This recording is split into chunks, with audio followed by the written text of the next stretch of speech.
మనం ఈరోజు explore చేసేదంటే port ప్లేయర్లోని ఈ అండమాన్ ఐలాండ్ మనం ఐలాండ్ టూరిజం ఫెస్టివల్ 2024 అని చెప్పి జనరల్లీ స్టార్ట్ అయ్యి 27వ తారీఖున డిసెంబర్ 27వ తారీఖున మొదలుపెట్టి జనవరి 1వ తారీఖు వరకు నడుస్తూ ఉంటుంది. అంటే దేశ విదేశాల నుంచి మొత్తం అందరూ టూరిస్టులు అందరూ చూస్తానికి వస్తారన్నమాట ఇక్కడికి. ఎందుకంటే క్లియర్ కట్ బీచ్లు, చక్కగా క్రిస్టల్ క్లియర్ వాటర్ బీచ్లు, వాటర్ స్పోర్ట్స్, అన్నిటికీ రాస్ ఐలాండ్ అంటే హిస్టారికల్ ప్లేస్ కదా. అప్పుడు సెల్యులార్ జైలు కానీ మిగతా ఇవన్నీ మిగతా చూస్తానికి వస్తారు ఇక్కడికి. అవన్నీ చూసుకుంటా వస్తాయి. ఇప్పుడు కేవలం మన్మోహన్ సింగ్ గారు మరణ వార్తతో సంతాప దినాలు జెండా ఉన్నతం చేసి కార్యక్రమాలన్నీ ఆపేశారు. ఓన్లీ ఫుడ్ ఫెస్టివల్ మాత్రం నడుస్తుంది, కంప్లీట్ ఫుడ్ ఫెస్టివల్.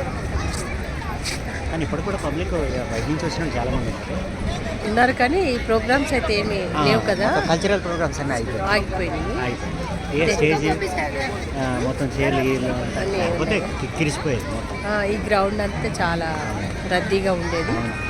ఈ ఫెస్టివల్ ఫెస్టివల్ కూడా ఎంత నీరసం జనరల్లీ ఎంత ఇదైపోయారు, వాళ్ళ ప్రోగ్రామ్ మిస్ అయిపోయారు. కానీ తప్పదు కదా, ఇండియాని ఆర్థికంగా గాడిలో పెట్టిన మహానుభావుడు మన్మోహన్ సింగ్ గారు.